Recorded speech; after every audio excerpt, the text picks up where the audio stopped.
নমস্কার বন্ধুরা, আমার ইউটিউব চ্যানেলে আপনাদের সকলকে স্বাগত জানাই। বন্ধুরা, আজ আমি আপনাদের ছাদ বাগানে বিভিন্ন রকম ফল ফুল সবজি গাছ লাগাবার জন্য সম্পূর্ণ জৈব পদ্ধতিতে মাটি তৈরি করে আপনাদের দেখাবো। দেখুন, এটি 2 বছরের পুরনো গোবর সার এবং দেখুন এবং সঙ্গে পুরনো পলি মাটি নিয়ে নিয়েছি। 50% গোবর সার, 50% পলি মাটি, 20% হাড় গুঁড়ো, শিং গুঁড়ো এবং সামান্য চুন মিশিয়ে মাটিটা আমরা প্রস্তুত করে নেব। দেখুন, মাটি মিক্সিং হয়ে এসছে প্রায়।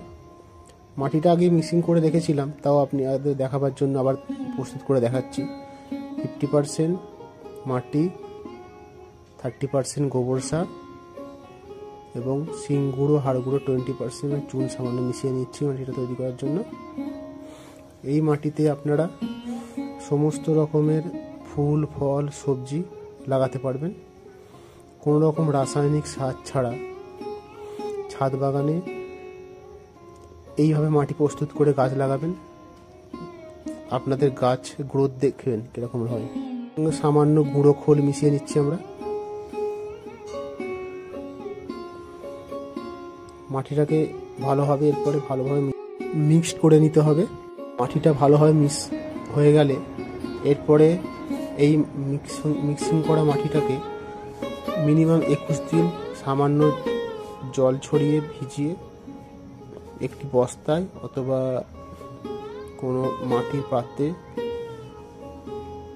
রেখে দেবেন 21 দিন এবং প্রতি 1 সপ্তাহ অন্তর অন্তর সামান্য করে জল ছড়া দিয়ে মাটিটা চাপা দিয়ে 21 দিন রাখবেন। তারপরে এই মাটিতে আপনারা যে কোনো রকমের গাছ লাগাতে পারেন।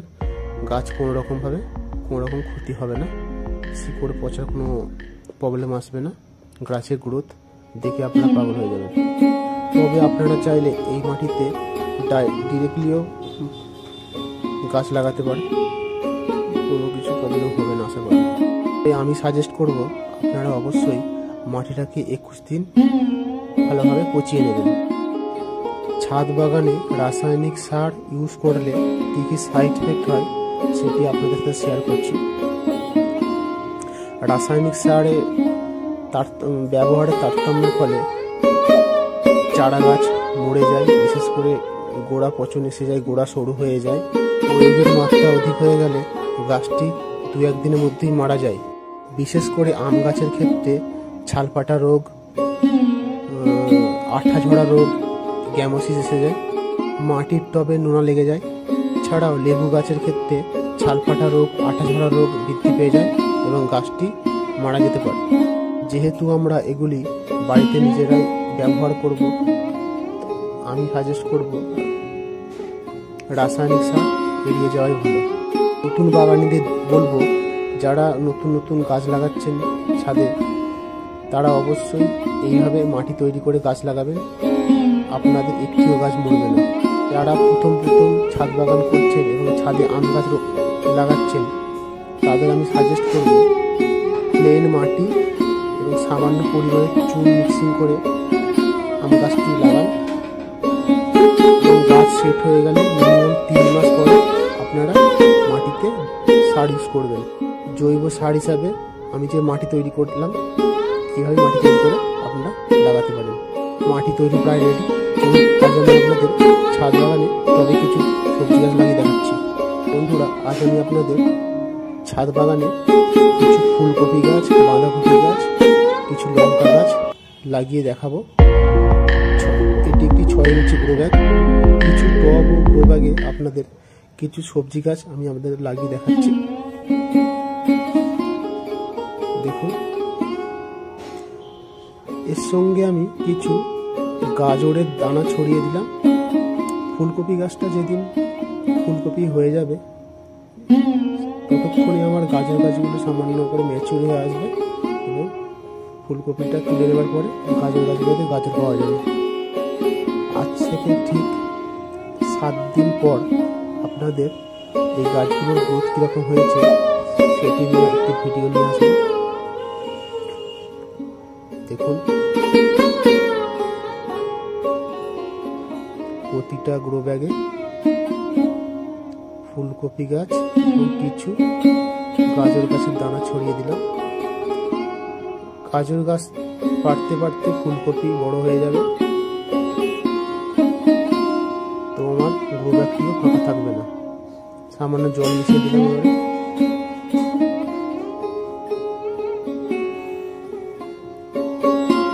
আপনারাও চাইলে এইভাবে একটি টবে দুরকম গাছ লাগাতে পারেন। আপনারা হয়তো ভাবতে পারেন যে গাছের সমস্যা হবে, তো এই যে মাটি তৈরি করা আছে যেরকম ভাবে, এতে কোনো রকম অসুবিধা হবে না খাবারে। এছাড়া গাছগুলি যখন সেট হয়ে যাবে 1 মাস পর, এতে তরল জৈব সার হিসাবে খোল পচা জল ইউজ করবে। আপনারা তরল জৈব সার হিসেবে খোল পচা হিসেবে আপনারা বাদাম খোল এবং সরষের খোল মিশিয়ে তরল জৈব সার ইউজ করতে পারেন। এছাড়া আমরা যে আনাজ খাই, সেই আনাজের খোসাগুলো আমরা পচিয়ে সেগুলো আমরা ইউজ করতে পারি তরল জৈব সার হিসেবে। 10 লিটার জলে 250 গ্রাম চটি খোল এবং 250 গ্রাম বাদাম খোল নিয়ে নেবেন। দুটোকে একসঙ্গে 1 সপ্তাহ পচিয়ে নেবেন এবং রেডি হয়ে গেলে সেটা তার সঙ্গে আরো 10 লিটার জল মিশিয়ে তরল জৈব সার ইউজ করবেন। এইভাবে বাগান করলে আপনাদের গাছের গ্রোথ লক্ষণীয়ভাবে দেখতে পাবেন। এইভাবে প্রতিটা গাছ আমি লাগিয়ে নিচ্ছি একটি গ্রো ব্যাগে এবং জল দিয়ে দিলাম। আজ থেকে ঠিক 1 সপ্তাহ পরে আপনাদের সামনে ভিডিও নিয়ে এসে দেখাবো যে গাছগুলোর গ্রোথ কিরকম এসেছে। দেখুন আমার প্রায় গাছগুলো লাগানো হয়ে গেছে। ডিসেম্বরের শেষ, এই সময় সমস্ত লেবু গাছ, আম গাছ, সমস্ত গাছে ফুল চলে আসবে। আপনাদের লেবু গাছে যদি ফুল চলে আসে, তো এই সময় আপনারা এইরকম ভাবে মাটি প্রস্তুত করে সেই গাছগুলিতে লাগিয়ে রাখবেন। ফুলগুলি থেকে ফল সেট হতে হতে আপনার মাটিতে যে খাবার আপনি দিয়েছেন সেই সারটি রেডি হয়ে যাবে। তাই আমরা প্লাস্টিকের পটে কিছু বাঁধাকপি গাছ, কিছু বেগুন গাছ লাগিয়ে নেব।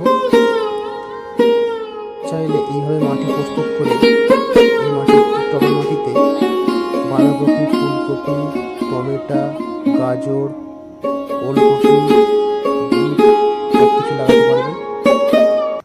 আমি এইভাবে মাটি প্রস্তুত করে আমার ছাদ বাগানে সমস্ত গাছ লাগিয়েছি এবং শীতকালীন সবজি টমেটো, গাজর, বিট, ওলকপি, ফুলকপি সমস্ত কিছু লাগিয়েছি। আগামী সপ্তাহে আপনাদের সমস্ত গাছগুলির গ্রোথ কেমন হয়েছে তার ভিডিও একটি নিয়ে আসবো আমার চ্যানেলে। এছাড়াও চাইলে আপনারা এইভাবে মাটি প্রস্তুত করে গোলাপ, গাঁদা, মস, ডালিয়া, পিটুনিয়া সমস্ত কিছু গাছ শীতকালীন ফুল, ফল, সবজি লাগাতে পারেন। আমার ছাদ বাগানের সমস্ত আম গাছ, লেবু গাছ, জাম গাছ প্রতিটি গাছেই মুকুল চলে এসেছে। আমি এভাবেই মাটি প্রস্তুত করে তাতে লাগিয়েছি মাটিটা। সবজি গাছগুলো লাগানো হয়ে গেলে একবার অবশ্যই আপনারা ফাঙ্গিসাইড ইউজ করে নেবেন। ফাঙ্গিসাইড হিসাবে স্যাপ ফাঙ্গিসাইড ব্যবহার করি। এছাড়াও সপ্তাহে একবার কীটনাশক হিসাবে আপনারা জৈব নিম তেল ইউজ করবেন। এছাড়াও আপনারা রাসায়নিক কীটনাশক ইউজ করতে চাইলে সাইপারমেথ্রিন গ্রুপের যে কোনো একটি কীটনাশক ইউজ করতে পারেন প্রতি লিটার জলে 1 ml। এছাড়া নিম তেল চাইলে আপনারা প্রতি লিটার জলে 2 ml ইউজ করতে পারেন।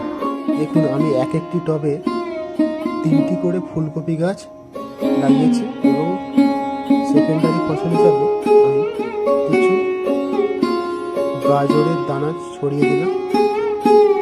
ফুলকপিগুলো বড় হতে আমার গাজরগুলো সামান্য বড় হয়ে যাবে এবং ফুলকপিগুলো যখন হারভেস্ট করে নেব তখন আমার গাজরগুলো রেডি হয়ে যাবে। আপনারাও চাইলে এভাবে বাগান করতে পারেন।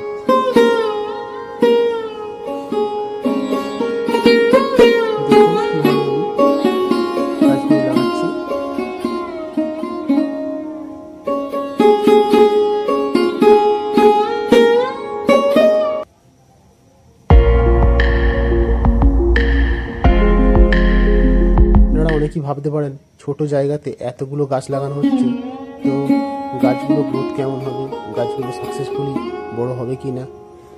তো নেক্সট ভিডিওতে আমরা আপনাকে এই গাছগুলি কীরকম সাকসেস হলো তা দেখাবো।